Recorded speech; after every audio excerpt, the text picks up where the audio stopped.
Jail. It's a volatile world of stress and intimidation. Just seems like once that anger just goes, I go off the handle. Predators and prey. You gotta put up a fight. You got to. Where lines are drawn. You gotta choose a side. And the worst thing you can do is stand out from the crowd. It's like, what are you doing? You know, I don't want to get contaminated with the gay, like it's the disease. It's a big risk to be a target in here. But for some, it's a risk worth taking. If you don't like me for me, you for you. I'm me. I'm not changing for nobody.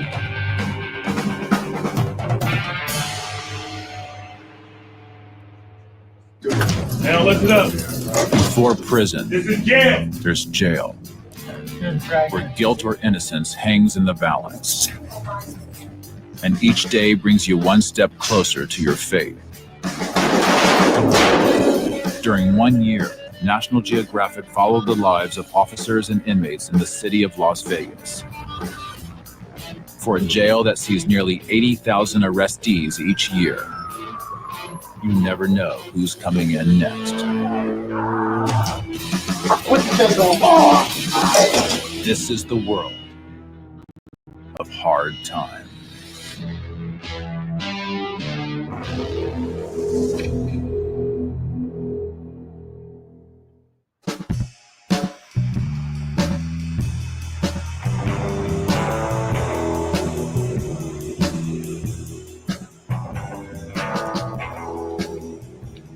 Las Vegas, Nevada is a playground, one that draws in a wide variety of people. And the jail is no different. Clark County Detention Center is home to over 3,500 inmates. And roughly 300 new inmates are brought in each day. All right, turn your body to the right. From murderers and violent gang members to shoplifters and drunk drivers, CCDC is home to all types. What can you guys do to me? Make sure you're safe. No, you're just a bitch. To help organize the chaos, officers from the jail's classification unit question each new inmate as they are processed. All right, you have any gang affiliations at all? Associated with anybody? Do you have any enemies here in custody I should know about? Any psychiatric treatment on the streets? This gives us a way that we separate serious charges from the less violent charges. We don't want to put anybody in that's in here for murder and with someone that's in here for just a simple traffic ticket. So in order to do that, we have to do it right away so that we don't put the wrong person in the wrong cell.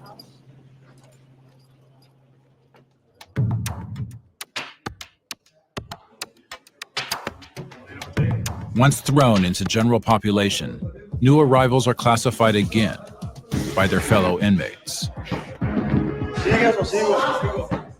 Along lines of gang affiliation and race. It's a process that officers watch closely because these divisions often lead to violence. And the task of classifying each inmate doesn't end at intake. We're going to be doing our operation in 9 Baker tonight. We have approximately 74 inmates that we're going to be taking a look at. Today, Sergeant Rocco Lepore and the jail's gang unit are taking things a step further. If they have tattoos, take pictures of them. We're going to go cell by cell, one inmate at a time. We're looking for specific tattoos. We're looking to see which then could possibly tie them into gang affiliation. Close your door. They are conducting Operation Ink Spot, part of an ongoing effort to catalog the tattoos of every inmate in CCDC. Tattoos can then be used both to classify gang affiliation and as identifiable markings in court cases. All right, let me guess. You're blood. No, I'm not. No? I'm telling you, I'm not. Did they take your tats down in booking? Yeah, I'm on fire. I'm already in the gang unit already. Well, they got you listed in gang unit. OG blood. All right, a lot of bloods in here. Yeah. There's Crips too. What do they have you documented as? Skinhead Syndicate or just Skinhead? Skinhead. 6, get off the door. That's why I'm asking if you've been No. picked up with the Sureños. No. This is your opportunity to tell me if you're in any danger, so I can do what I have to do. You sure? Yeah, sure. So if there's somebody that you don't get along with, a certain group, you need to let me know, because I don't want to get you caught up in nothing. You know what I mean? Yeah. Among the Sureños, Crips, white supremacists, and other affiliated convicts, officers come across one man who doesn't seem to fit in. I'll lift your chin, boss. I didn't get it. There we go. Antoine Valentine. It's cool. Is that Scorpion? Do we have you documented as anything? No. Where are you from originally? New Hampshire. So, like East. What do you think about the politics out here? It's a little bit different. Actually, the politics did kind of throw me off because I'm Black and Hispanic, Black and Puerto Rican. So when I came over here, With no clear gang or race affiliations, Antoine doesn't easily fit into any one category. Antoine has been in CCDC for nearly a year, awaiting sentencing for a domestic violence and strangulation charge. And this is not his first time behind bars. With prison time already under his belt, Antoine is a hardened convict. But his previous prison stint was in New Hampshire, and he's quickly learning that the convict code is very different out west. Where I'm from, there's not like a lot of racism. Like back east when I did time, there wasn't like a lot of politics, like races and stuff like that. I came out here and I see that like a lot of Mexicans and blacks don't get along. I'm like, what? I'm half Hispanic, so I can go either way. They talk to me and they're like, yo, what's up? Talking to some of the brothers over here, some of the homies over there. So I'm cool with everyone. I like to mingle with people. A couple of like the homies, some of the essays and everything. They're like, oh, you, which one are you today? Are you Black or were you Hispanic today? It was like, For Antoine, being both Black and Hispanic means walking a fine line of loyalty and brotherhood with two opposing races at the same time. And in jail, spending time with one race may mean seriously offending another. It can make you an outsider, a target. Something that Daniel Brown is learning the hard way. It's very hard to live in Vegas. I'm from California. I come to Vegas to be with my sister. Pretty much start off fresh, but that didn't happen. Daniel is serving 5 months in jail for loitering near a school with a concealed weapon. And in jail, his choice of who to spend time with has upset some of the other inmates. Being in group homes and growing up, I affiliate with a lot of African Americans. So when I come to jail, I'm ghetto. That's me, I'm ghetto. And people don't like it. Group home kids are just like inmates. They all gotta prove themselves. Sick of being taunted for hanging out with Black inmates, Daniel lashed out and landed in the additional segregation unit, also known as the Hole. Mr. Brown, come on and have a seat, sir. Today, he is going before the Conduct Adjustment Board, or CAB, where he will be given a chance to tell his side of the story. Let me read the report to you here real quick, all right? The whole thing works like a court within the jail, and classification officers are judge and jury. As I opened the door, I noticed inmate Brown, Daniel, housed in 9843 Upper, pushing chairs around and then taking his shirt off and challenging other inmates to fight. Do you remember that incident? Well, that person who the conflict was in between, he was been messing with me since I've been on the unit. And he's all, white power this, white power that. And he looked at me and he came up to me, he was like, what's up, Lil Wood? I was like, I'm not no Lil Wood, man. I don't get down with that racist. I'm not with that. He looked at me crazy. And in church services, he kept calling me a bitch, calling me a bitch, calling me a bitch. And all I did was, I pushed the chairs out the way, took my shirt off and said, call me a bitch one more time. And we're going to prove somebody a bitch. I'm not a bitch. I'm not a punk. What was the purpose of you doing that? I just got tired of being bullied, you know what I mean? I was bullied my whole life. I just got tired of it. And I was just kind of tripped out, yes. Plead guilty to that, I guess. Okay, we understand inmate subculture. This isn't the way to handle this kind of situation, though. All right. We can't have you acting like this. The 10 for the threat, the 5 for disrupting. All right, we're going to find you guilty of both charges. We're going to sanction you to 15 days here in disciplinary housing, 10 for threatening another physical harm, and 5 for disrupting the module. Any questions? No, sir. All right, good luck to you. If you don't like me for me, you for you. I'm me. I'm not changing for nobody. For Daniel, standing up to a bully means spending 15 days in the hole. And when his time's up, he'll be thrown back into the pressures and politics of general population.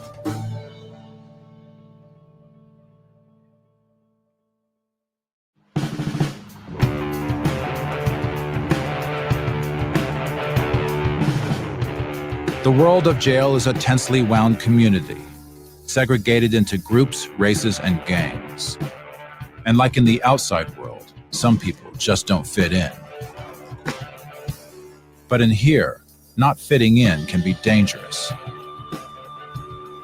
So CCDC has a special tier for inmates who can't make it in general population. Inmates whose sexuality, gender identity, or charges make them automatic targets. For their safety, they must be kept in their own unit, secluded from general population. Protective custody. I don't care what anybody says. Say what you want about me, but I really know who I am, truthfully. You don't know anything about me. Why judge me? No matter what anybody chooses to do in life, should I judge them? No, that's not my responsibility. You treat me like an individual, you show me respect, I'll do the same for you. You disrespect me, I can do the same for you. Welcome to Unit 5B, Clark County Detention Center's Protective Custody Module. Homosexuals, transgendered inmates, snitches, and accused child molesters are just some of the inmates who call 5B home. And among them is a newcomer, Ricky Lane. Addictions to drugs and gambling led to a failed armed robbery attempt and landed Ricky here. My mind is still kind of cloggy about the specifics of what happened on the particular night that led up to the arrest, but I know that I did participate in the robbery. I was extremely intoxicated, and I had just started using methamphetamine. It took about 2 weeks for me to actually sober up and realize the extent of the damage that I've done. I was devastated. Being openly gay, Ricky must be kept in protective custody for his own safety until he is rolled out to prison, where he's been sentenced to 4 years. What's better about protective custody versus general population is that you're able to be yourself here. General population, they have this thing called politics where they separate, Caucasians from the Black people, from the Mexicans, from the Asians, and you kind of have to stick with your own ethnic group. And here it's not like that. Once I guess you could say, woke up to other people like me, it was definitely easier to make the transition to come out and say hi. Not like pride or anything like that. Like I didn't come out with a rainbow flag, but it was just easier for me to mix and mingle when I saw that there were people like me. But even in protective custody, there are predators. Just because you're in this PC module doesn't make you safe, you know what I'm saying? Because they got someone like me rolling around here. Among those in protective custody for their sexual or gender orientation is a potentially violent group of inmates, gang dropouts. Years of gang mentality isn't forgotten easily. And with these inmates in the mix, the risk of violence is constant. They put us together with these people, and like someone like me or someone like the homie, just get pissed off one day and just say, you know what, these just start sticking them or something, start beating them down with broomsticks or something. It's just one bad day waiting to happen. I go out there and I be checking these fools, like I let them know, no, you're not protected. They got monsters out here. Luckily for Ricky, a longtime protective custody resident who goes by the name Rachel has taken him under her wing. They call me the granny tranny because of my age and my gray hair, I guess, and the fact that I just tend to mother these people as they come through. It's a natural instinct for me. Her medication has got her breast sore. Oh. And they're hurting. Okay. So I'm going to give her a coffee bag so she can use it like an ice bag and put it under, cool it down. They come in and they look like they need help. I'll go give them help. Rachel has helped many new inmates learn the ropes in the nearly 5 years she's been in CCDC. She is showing Ricky how to navigate the world of protective custody and teaching him the skills he will need to survive prison. When I saw Rachel, I was like, is this co-ed? Me and Rachel get along great. We just instantly had this connection. She shared with me her story, her likes, her dislikes, things like that. We had a lot in common. From that point on, I just kind of separated myself from everybody else and, just started associating with Rachel a lot more. I put another picture in your room. Did you? Yeah. The drawings were beautiful. Thank you. Oh, they were cheap and quick, and I didn't put enough time into them. I can't even draw stick figures, so they were Well, there you go. There's a stick figure for you. I can't even do that. Oh, well. He's a rare person. He's one of those people that he's got a magnetic personality. It makes it a lot easier to have somebody like that I can talk to, that I can relate to.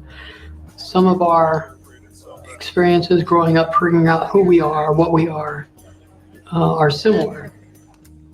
And some of the experiences we went through, the trials and tribulations of people who were unwilling to accept us as we are, those are similar too. Definitely try to keep each other encouraged, because in here, we're really all we have. For those who don't fit in, finding someone who has your back may be key to doing time. But in jail, nothing lasts forever. Any day now, Ricky will be rolled out to prison. And without Rachel watching his back, he will be forced to fend for himself. Bro, you're out of here. Roll it up. Let's do this. Daniel Brown has just spent 15 days in the hole for standing up to a bully who taunted him for hanging out with black inmates. Now it's time to return to general population.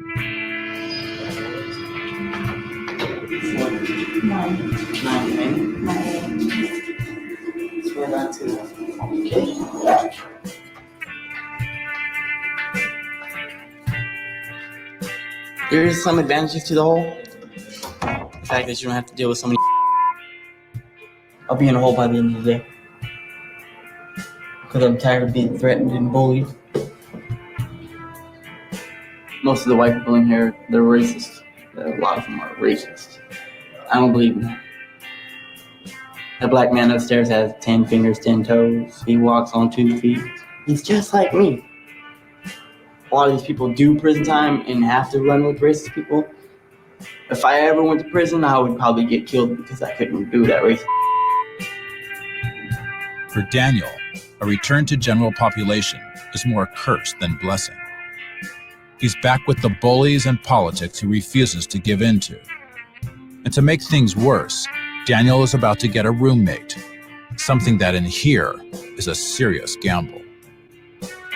And you never know who you're going to get, whether they're going to try to kill you or try to rape you, or you never know. I'm in jail. They're all the same. They're all criminals. You always got to be on your toes in jail. Always. You never know when you can get attacked.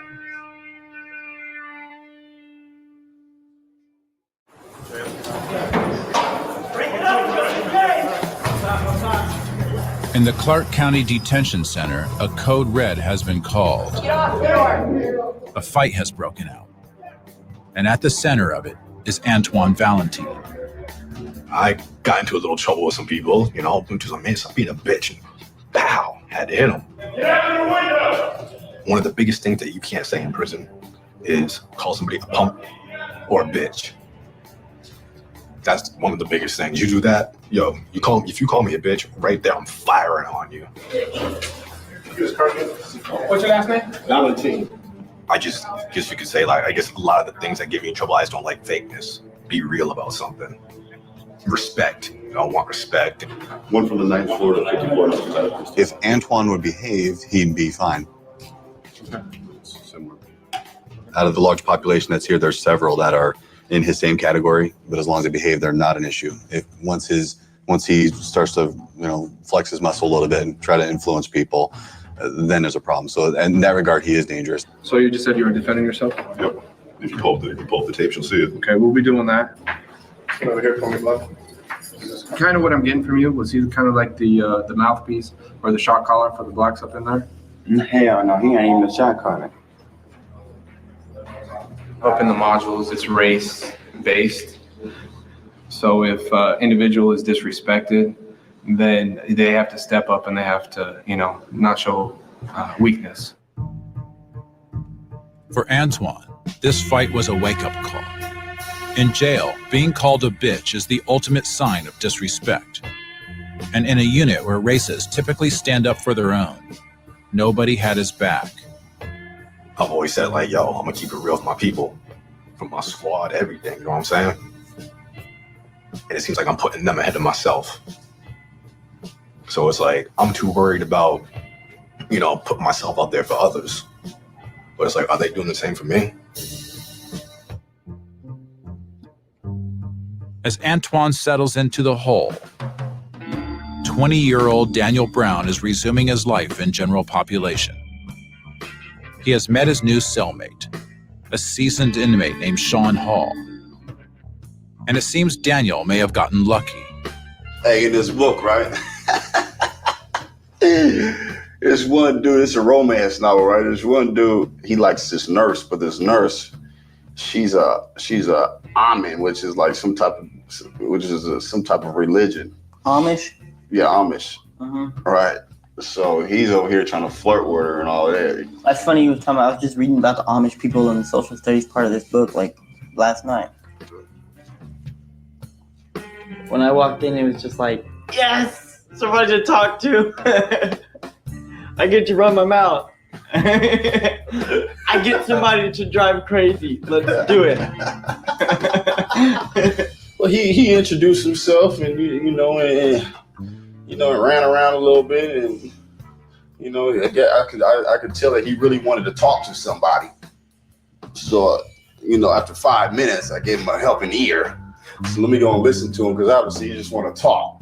So let me go on and at least respect the young man and listen to him talk, because he needs to get something out. Sometimes people just need to get stuff out. When you actually get somebody to talk to, it's like, yeah, finally. And he's very understanding. He's very understanding about some of the stuff I've been through.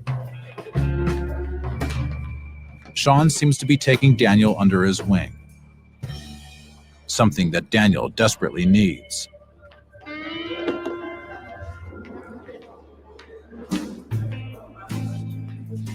When you got a young individual like that, they want to be embraced. They want some type of older brother, somebody they can look up to.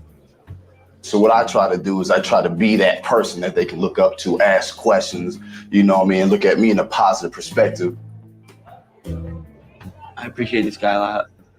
I've only been in here 2-3 days, but I can live here for a while. I can. I don't know if he can with me, but I can stay with him for a while. Half some people don't even meet you. Half some people are no good for you. A lot of times we're not no good for ourselves, though. If you really think about it, right? It might not be the other people. It might just be us. Think about it. It couldn't see. A lot of times we blame things on other people or other things or situations, right? But it really be us. It is. It's always us. Nobody can make you do anything. You're making me think you're hard as hell. Like last night. Because it's true. With Sean looking out for him, Daniel feels safe. But Sean's sentence is almost up, and he will soon be released, leaving Daniel to once again fend for himself.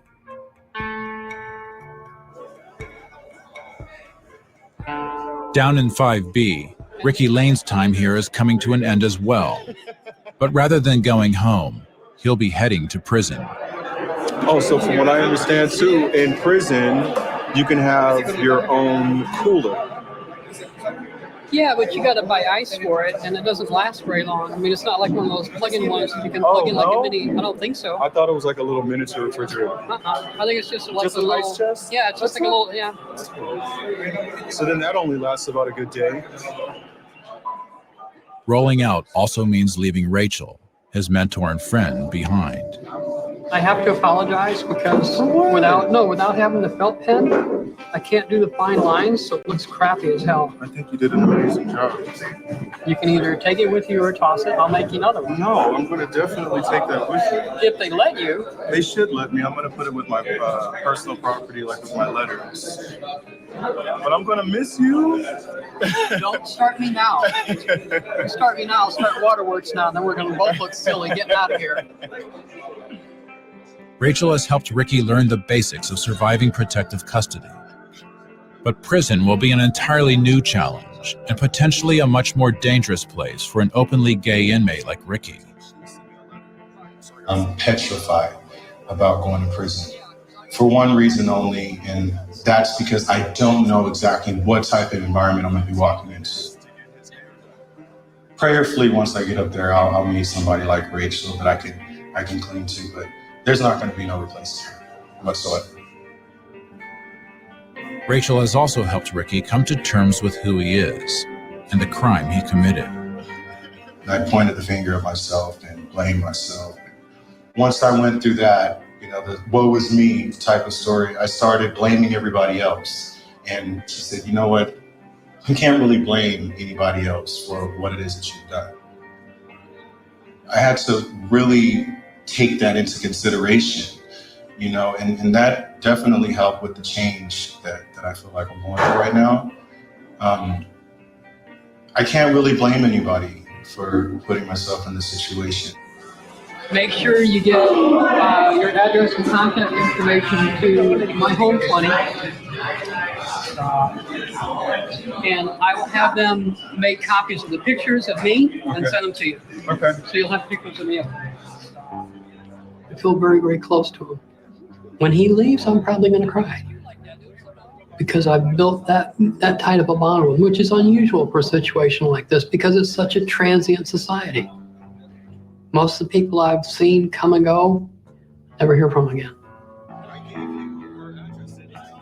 He was just like, you better keep in contact with me. And I was just like, I have to, you're a part of my life. I just can't say goodbye and just totally leave it at that, especially when somebody makes an impact in your life. Rachel has done everything she can to help Ricky prepare for prison. And in a matter of days, he will be on his own.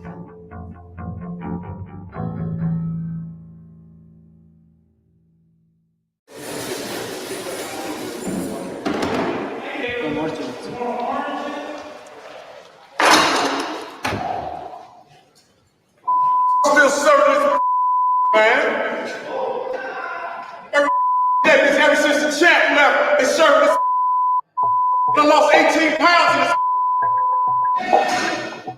At the Clark County Detention Center, Antoine Valentine is in the hole after attacking another inmate for disrespecting him.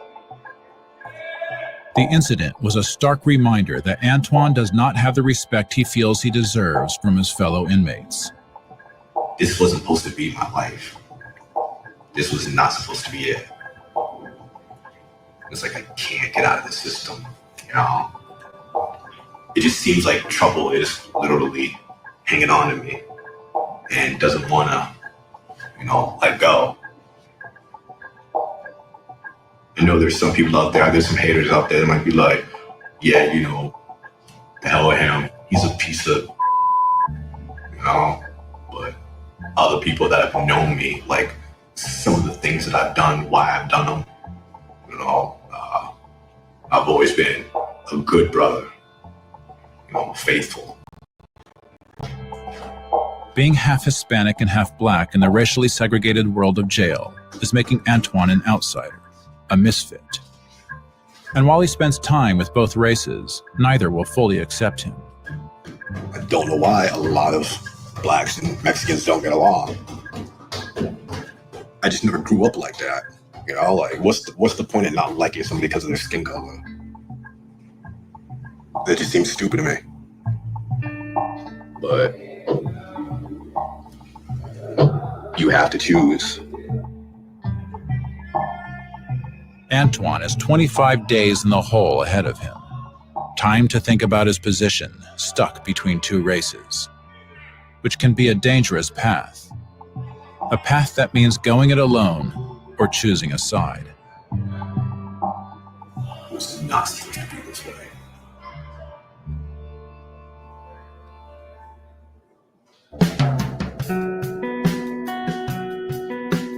Back in 9A, Daniel Brown is facing the reality of going it alone as well. Sean, his cellmate and mentor, is gone. With nobody watching his back, Daniel has made a choice. Keep his head down in hopes of avoiding conflict. I can go to the hole for anything in here. You gotta watch what you do. That's why I decided to stick to myself. I come out for one free time a day, do what I gotta do, and I stay in the room the rest of the day. And I stay up all night, that way I can sleep through it all day. That way I don't get in trouble. It gets lonely in jail running by yourself, but it saves the hassle and the trouble of people from the opposite crew threatening and just harassing you every day. It's a lonely path, and one that seems to be taking a toll, especially today. Today is my birthday, and I am in CCDC. My 21st birthday at that in Las Vegas. And I could be in a casino right now for the first time. Well, it's the same day. Same day as yesterday, another day in jail. Just because it's my birthday, don't give me nothing special or nothing not special. It's the same day. There is a light at the end of the tunnel, though. Daniel's release date is coming up. His loitering sentence is almost served. But any more trouble could mean another cab hearing, potentially more charges, and time added to his sentence. You're always stressing while you're in here, whether you're getting ready to go home or just coming in. You feel you gotta make friends to make your time go. When you're getting ready to go, you feel like you don't need nobody to be your friend because you're gonna leave. So you ignore them. Even then, it's kind of hard because they take offense to it. But I go home in 2 weeks, and people in here are not worth my time. That's the only thing that pretty much keeps me going. It's my release day. Every day is another day closer.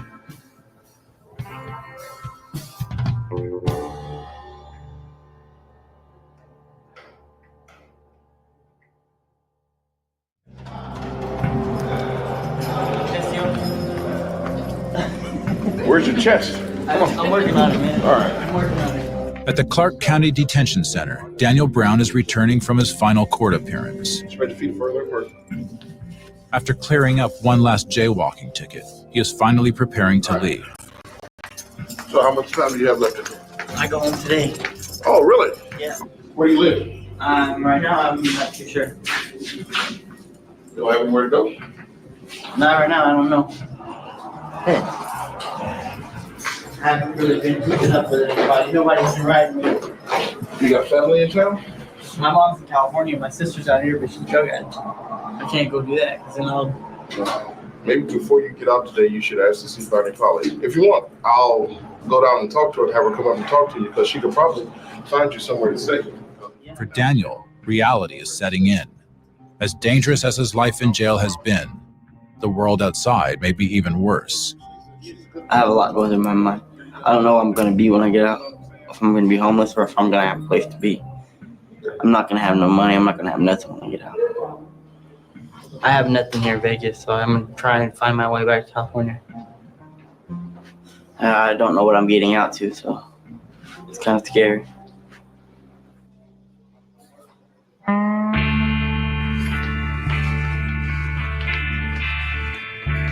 Down the hall, Ricky Lane's time has come. He is headed to prison to serve 4 years for burglary. so many different emotions going on inside of my head right now. A little anxious to put all of this behind me and start a new chapter. I'm also kind of scared, but had some great experiences to take with me, and that calms me.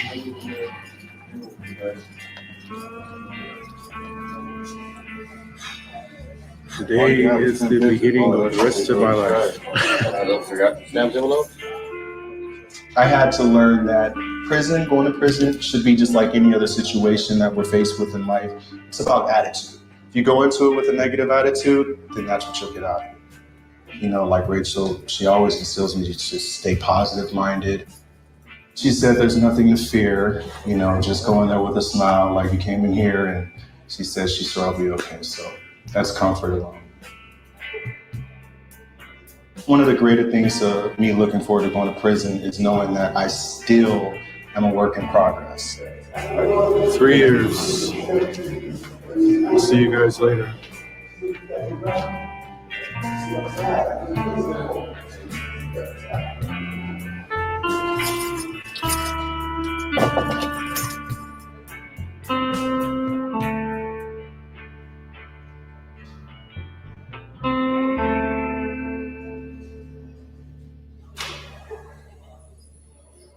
Back upstairs, Bonnie Polly, the jail's chaplain, has been told that Daniel is getting out and has nowhere safe to stay. Brown, come on down.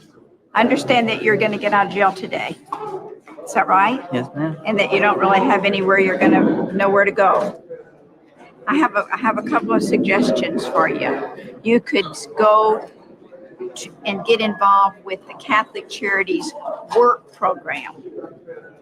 It sounds like I want to know about it. Well, it'll provide you a place to stay, and give you food, and then they'll work with you to get you to the next step. Catholic Charities will help me get bus pass back to California. Dude, is that where you want to go? Well, after a few days of telling my family here what I'm going to do. So now you do have family here, Yeah. but you don't have any access to them, or Yeah, the drug addicts. oh, so you don't want to be I there, don't want to right? be around that environment. Well, I'll tell you what, we can probably help you with a bus ticket. Okay? So does that all sound pretty good, Daniel? Yes, ma'am. So you just take that, all right? Okay? Thank you, Bonnie. And you be back in touch with me, and you can always get me on my cell phone, but I'm also right here in jail. I don't want to come back here to meet you, though. Okay? All right? All right. Okay? God bless you. Good. God bless you.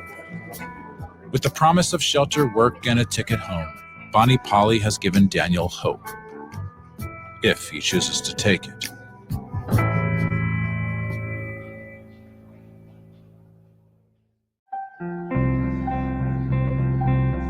In 5B, the protective custody unit, Rachel is adjusting to life without Ricky. There's not enough laughter. There's not enough happiness, not enough joking around. He was a light. In jail, friendship, like the bond between Ricky and Rachel, is rare. And true to his word, Ricky has stayed in touch, sending letters from prison. Dearest Rachel, first off, I miss you so much. My heart was so broken when I left. Thank you for loving me and being my guardian angel. I truly am blessed to have you in my life. Prison so far is not as horrible as people think. I have been praying, keeping my head buried in the Bible, doing my usual workout, meditating. I hope you're okay and smiling and laughing. Lots of love, love, love, laugh, Ricky. In the time that I've been here, the amount of people I've seen come and go, there's always a sense of loss when you get attached to somebody. Always. If you get really attached to somebody like Ricky and I did, it's harder. You know, people come and people go. There's really nothing permanent. Ricky is gone, but life goes on, Come on, sunshine, you're pretty enough. and Rachel has come to the aid of another newcomer. She's super cool, and She's really down to earth. And any problem, if there is a problem, she'll solve it. If there's a problem like with me and another inmate, and then she'll fix it. I want to keep growing up. People like you, my dad would have would have been straight. You know? Yo, come on now. See what happened? That's what happened in today's world. I think you got. I try to straighten out my kid. You know, they give me a year.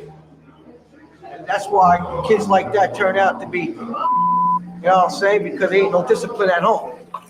That's okay. We'll forgive you. Every block is different, you know. There's just some places where whites aren't supposed to live with blacks, blacks aren't supposed to live with whites. Politics, you can't really put a stop to it.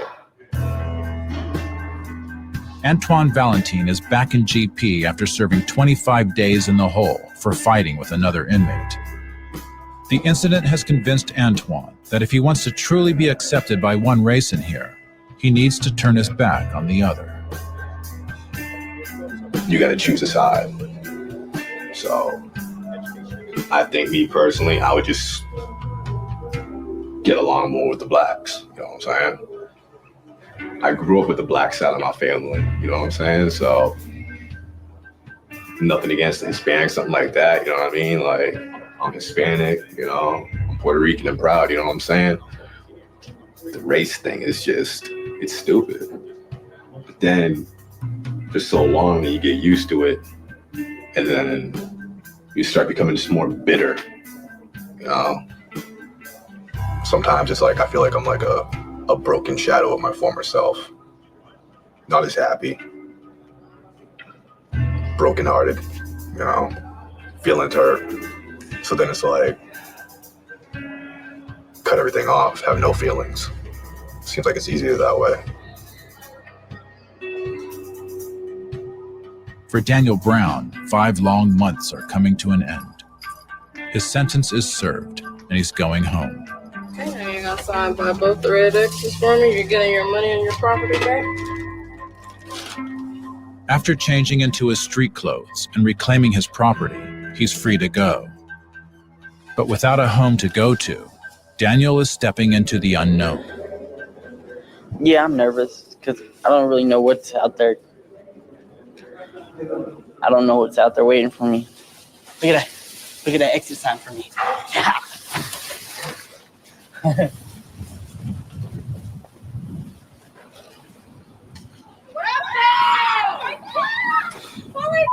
been waiting for you for so long. No! To Daniel's surprise, his sister, niece, and friends are waiting for him. The family and friends who hours earlier he admitted were a dangerous influence. Yeah? I don't know if I want to leave. I told Mom I'm coming to California, but I don't want I you. can't. We just told her you I don't want you to. I can't. because We just told her you can't. I got 3 months more on parole, and I really don't want you to leave because I'm 21. Who's going to buy me my first beer? you can't. We got a Four Loko right now. Yeah, I'm a Christian now. So wait, next week? Yeah, probably. Who is that? Your mom. Hello? Hi, Mom. How are you doing? They changed me, you know. Mom, I'm 21, and I don't know if I want to leave Vegas. I didn't lie to you. It's different. I'm going to do right, but I'm going to do it in Vegas. I'm going to go get some food. You got a food stamp card? You don't have your food stamp card? Nothing? What's wrong with you? Shut off. Because Brian's paying child support now. Do you have any money? Mom, I have a place to go. All right, Mom. Bye. Why is she so negative about everything?